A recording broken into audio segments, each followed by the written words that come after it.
Shalom saudara, kita berjumpa kembali dalam Renungan Harian GPG Pangkal Pinang, edisi Senin 1 Juli 2024. Bersama saya Guru Injil Filemon. Saudara, apakah Tuhan Yesus termasuk orang yang egois?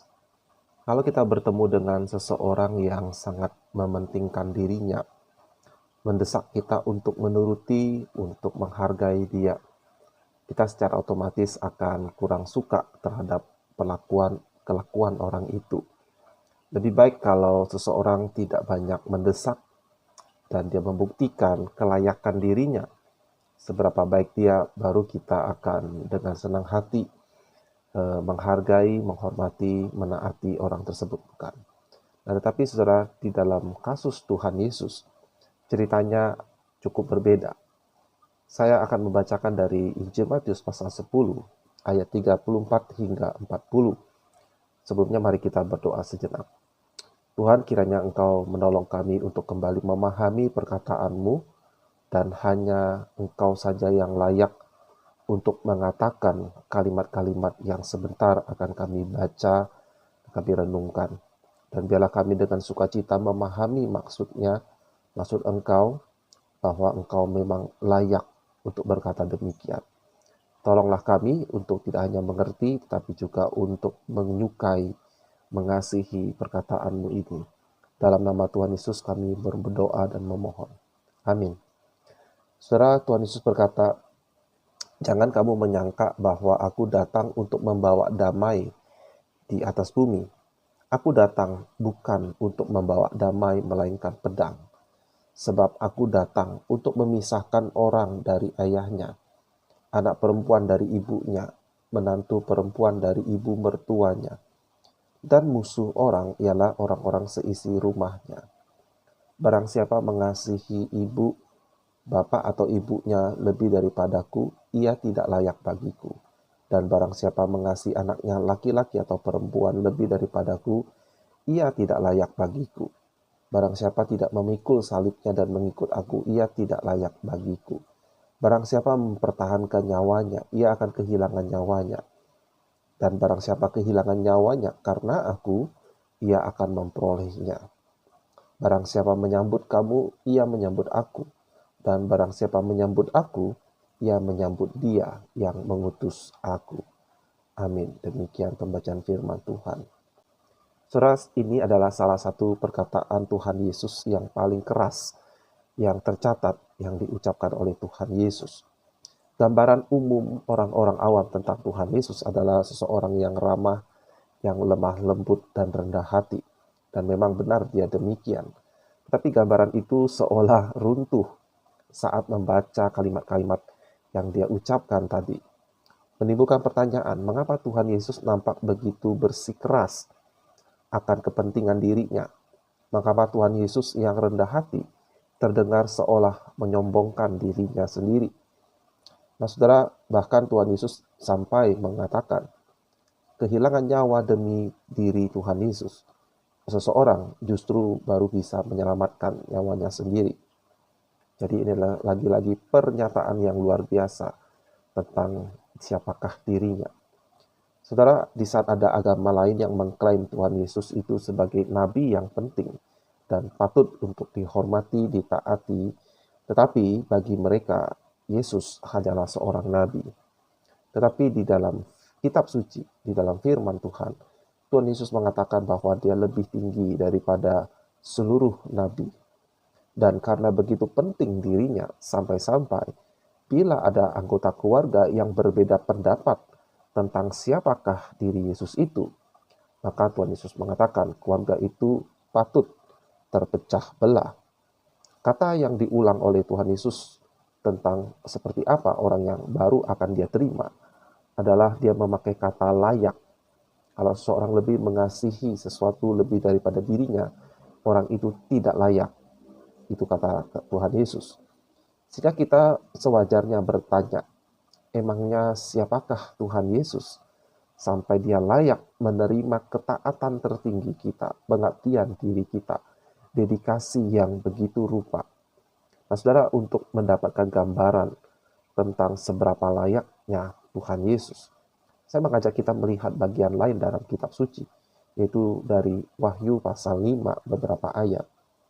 Saudara, kitab Wahyu adalah isi catatan Rasul Yohanes di hari tuanya saat gereja mengalami penganiayaan yang begitu berat dari orang-orang non-Kristen, dan juga ada banyak penyesatan, dan Yohanes mendapatkan anugerah berupa penglihatan, pernyataan dari Tuhan Yesus tentang apa yang sedang terjadi di dalam dunia ini, tentang peperangan antara kerajaan Allah dengan kerajaan setan, tentang adanya penderitaan, kesusahan, penganiayaan, dan penyesatan, tetapi ada rencana Allah yang membawa kemenangan menuju kepada finalnya.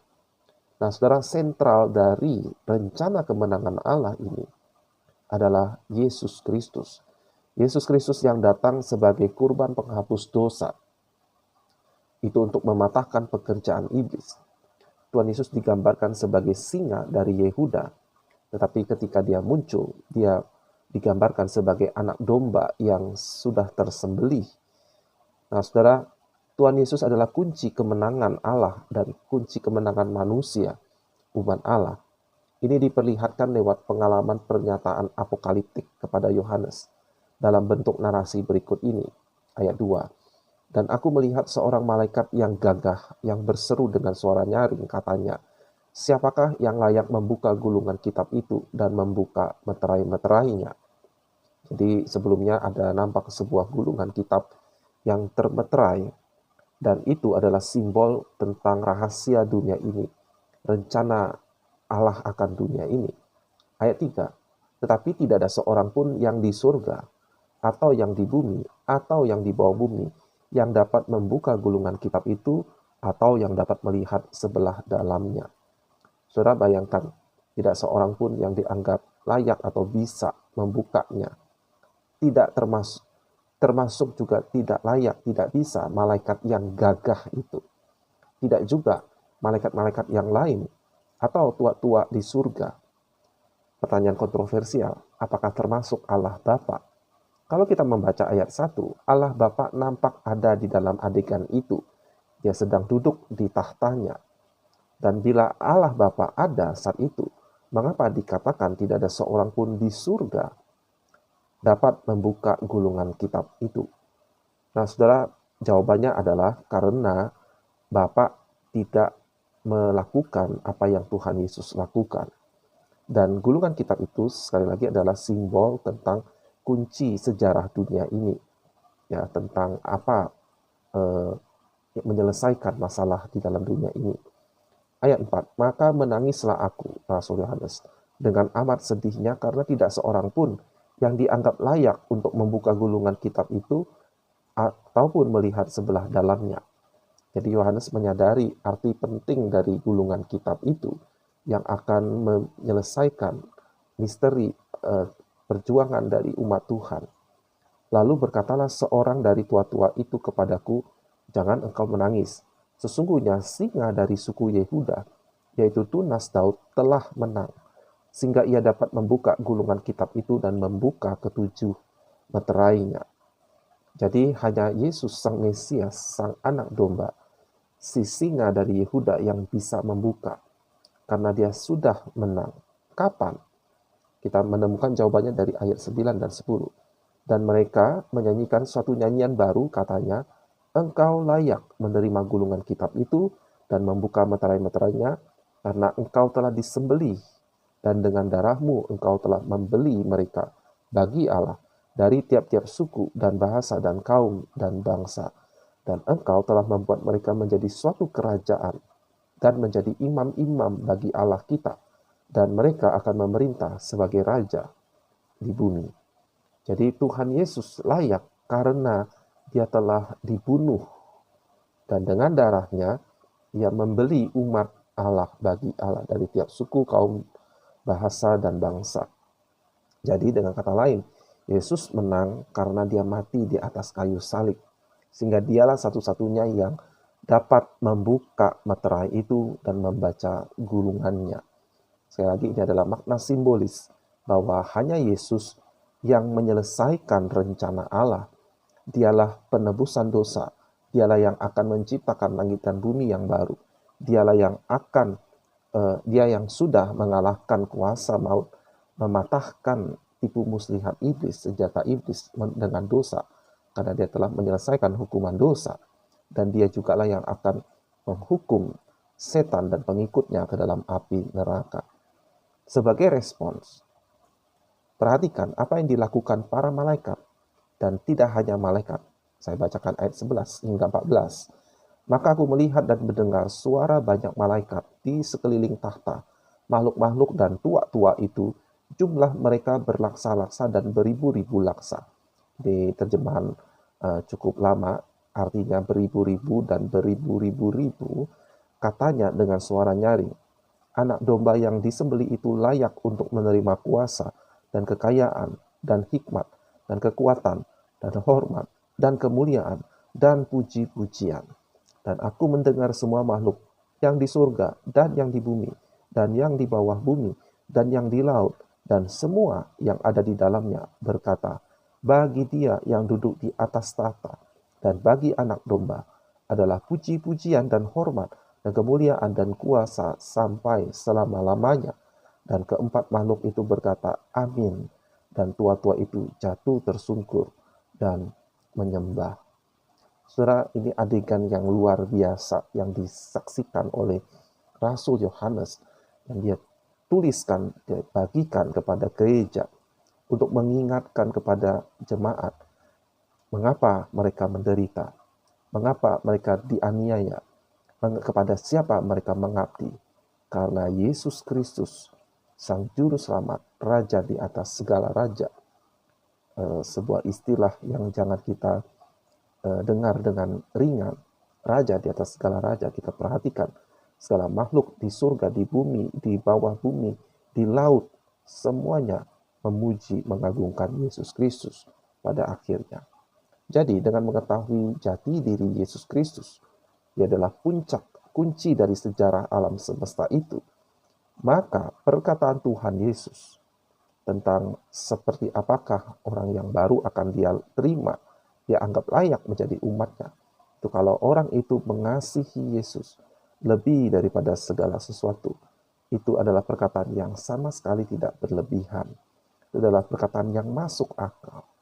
Sebaliknya, saudara, menolak Tuhan Yesus, menolak sosok puncak dari keberadaan dunia ini, menolak sosok yang berhak membuka gulungan kitab di surga itu, ini adalah sebuah tindakan penghinaan, sebuah kebodohan, sebuah bunuh diri yang bodoh. Nah, saudara, pertanyaan reflektif buat kita hari ini, apakah hidup kita sudah menunjukkan betapa berharganya Tuhan Yesus? Masihkah kita menahan-nahan diri kita untuk melakukan sesuatu demi Yesus? Karena kita masih menganggap ada hal-hal yang lebih mendesak, lebih penting, yang sayang dilewatkan, ketimbang pengabdian total kepada Yesus Kristus. Contoh, saudara, mungkin kita menunda, menganggap enteng kesempatan untuk datang berbakti, karena kita ingin pergi bersama teman-teman kesayangan kita, atau kita ingin pergi dengan keluarga kesayangan kita, atau kita ingin melakukan suatu pekerjaan yang sebenarnya bisa saja kita tunda, tapi kita anggap hal itu begitu penting, sehingga Tuhan Yesus, berbakti kepada Tuhan Yesus, bisa kita tunda. Atau saudara, ada hal-hal lain, pokoknya hal-hal yang menunjukkan pengabdian kita masih belum totalitas kepada Tuhan Yesus. Mari saudara, kita bertobat dan hati-hatilah. Jangan sampai Tuhan Yesus menganggap kita tidak layak menjadi muridnya, dan dia menolak kita. Sungguh mengerikan kalau kita ditolak oleh satu-satunya juru selamat yang bisa menyelamatkan kita, dan kita ditolak oleh pribadi yang begitu mengasihi kita.